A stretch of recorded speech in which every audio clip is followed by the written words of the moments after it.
Do watch your head at Wells Street. Wells Street, like Lake Street's a low bridge, accommodates the L train, vehicular, pedestrian traffic. Make sure you ride the L train.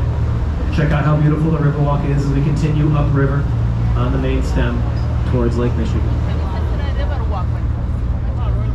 The Paris on the Prairie nickname, the obelisks up there, the light fixtures, those urns with the flowers in them.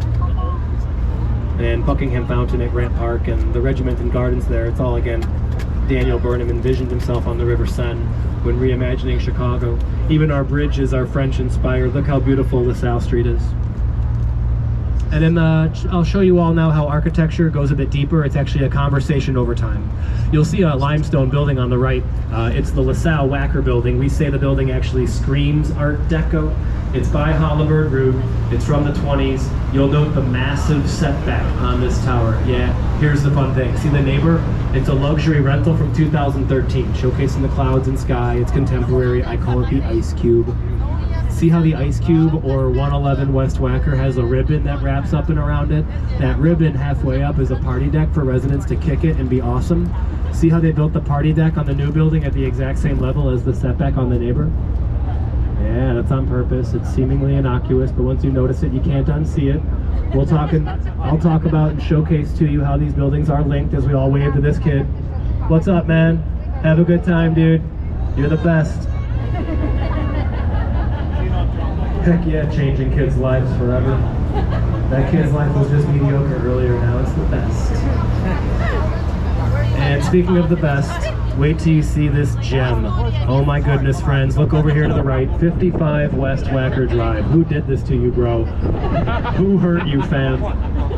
Yo, that's from the 60s and 70s, that's called brutalism. Not because it's so brutal, but it's from the French, béton brut, which means rough concrete or coarse stone.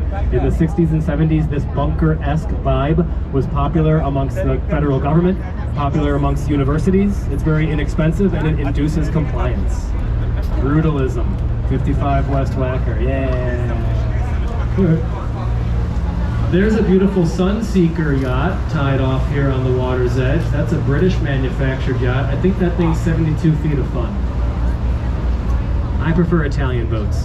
All right, in the distance, up in the sky, you will see actual gold leaf trickling down the old Carbide and Carbon building. Built in 1929, it's a historic landmark designed by Daniel Burnham's sons, the Burnham brothers. The building is a tribute to the Radiator building in Manhattan. Look up the Radiator building in Manhattan, and then, yeah, remember that our Carbide and Carbon building there is a tip of the hat to that building. Green terracotta on an Art Deco building was very weird. The building also has black marble, and that 24 karat gold on top, that was incredibly weird. But hey, man, it was the 20s, man. Yeah, go see the Carbide and Carbon building on Michigan Avenue, a historic landmark, a building which they said broke all the rules. And then look to the right. See the trees? Good, look past them. See that clock? It weighs 7.5 tons.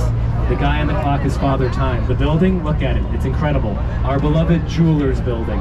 The Jewelers building dates back to 1926. Look at the decorative base lines, the decorative cornice lines. Modeled after a 15th century Italian monastery. Walk by the Jewelers later.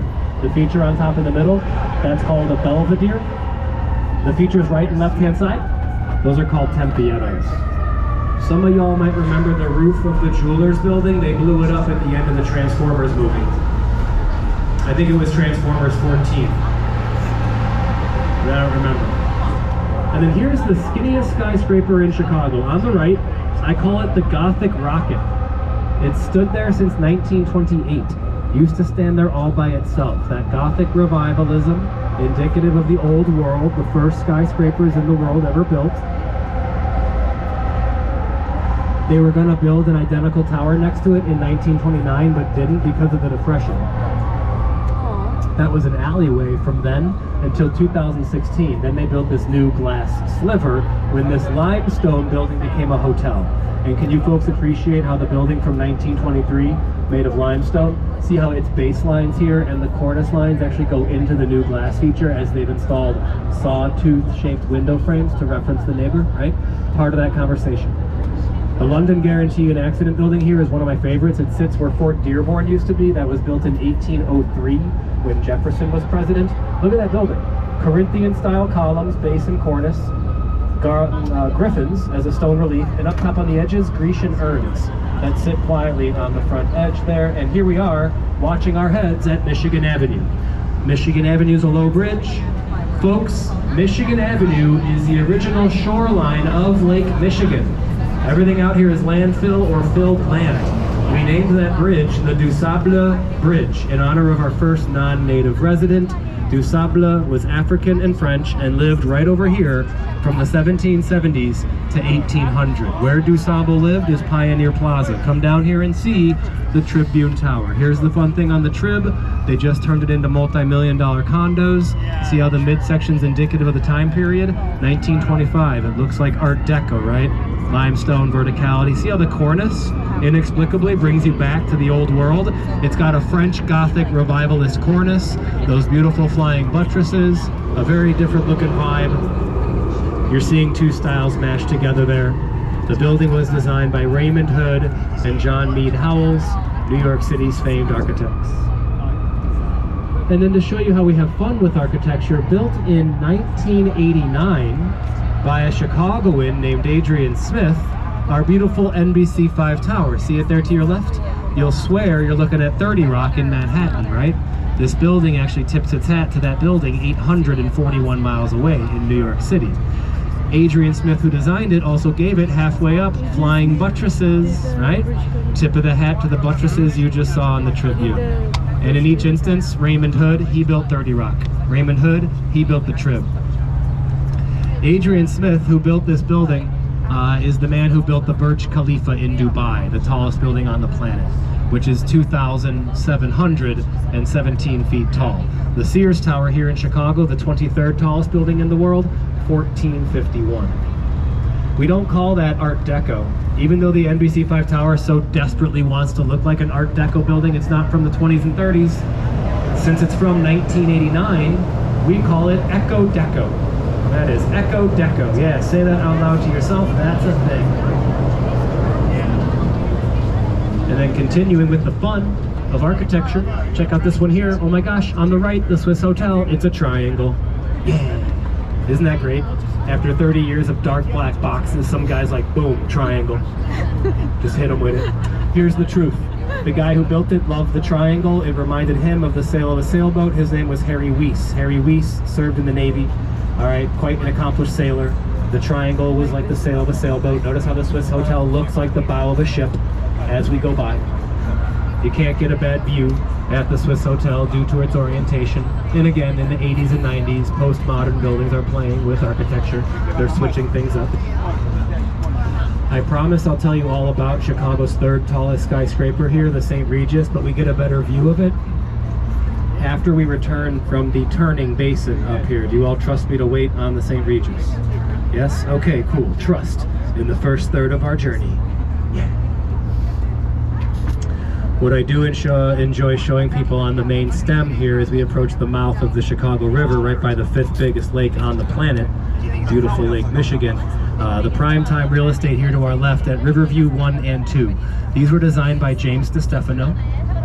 They don't look dated, but you can tell maybe they're early 2000s. He called upon a lot of material, brick and mortar, textured stone, balconies that are recessed into the building, a lot of glass and steel at the extremities to be fancy. The big bars up on top wrap around and kind of mimic the bars that are on the pergolas and the townhomes and the bars on your railing on your balcony. Crazy as that sounds. You can buy a condo here at Riverview 1 or 2, or you can go all out and buy a 4-story townhome. There's 16 of those.